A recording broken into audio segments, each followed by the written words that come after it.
Assalamualaikum warahmatullahi wabarakatuh dan salam sejahtera. Saya Zalia binti Mahali, pelajar PDPM kelas PK1. Hari ini saya akan menunjukkan cara-cara membuat gadget perkhemahan iaitu tripod. Jom saksikan.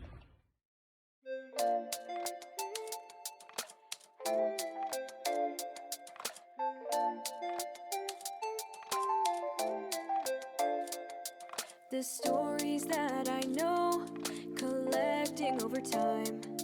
The memories overflow and spill out of my mind. So I have to write them down, get it figured out, sorting through these thoughts in my head. But can I make a change? Can I find a way, or am I helpless to the future instead?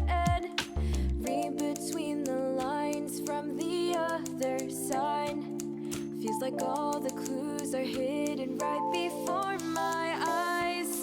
I'll write it down, remember tales of the past. I'll type it out, these pages help me keep track. This is what I'm told to uphold, just stay on the path.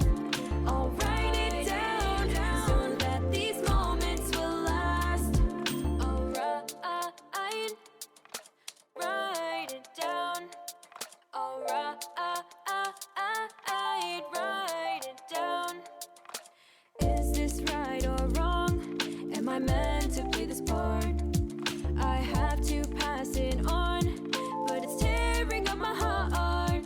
Now I don't know what is true and what is truly fake. Don't wanna make a single mistake. There's a chance to finally see what's on the other side, but is it worth what I'm leaving behind? Read between the lines from the other side. Feels like all the clues are hidden right before my eyes. I'll write it down, remember tales of the past. I'll type it out, these pages help me keep track. This is what I'm told to uphold, just stay on the path. I'll write it down so that these moments will last.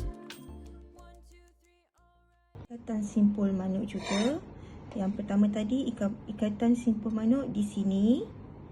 Kemudian last kali kita buat di bahagian sini pula, bahagian atas. Ya, yang bawah tadi di sini, yang permulaan yang bawah di sini, kemudian yang akhir di sini pula.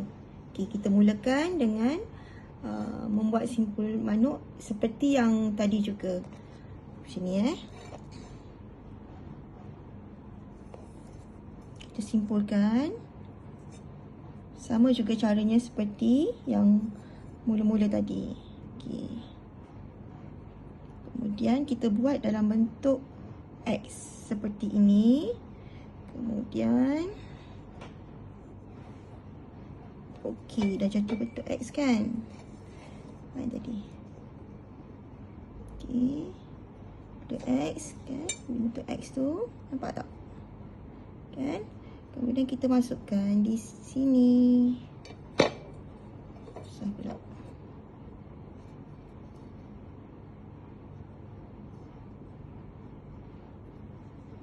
Okey, masukkan sini.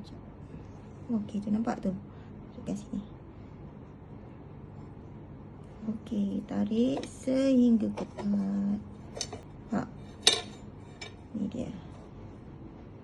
Okey. but it's tearing up my heart. Now I don't know what is true and what is truly fake. Inilah hasilnya tripod yang saya buat tadi. Sekian, terima kasih. What is true and what is truly fake. Don't wanna make a single mistake. There's a chance to finally see what's on the other side, but is it worth what I'm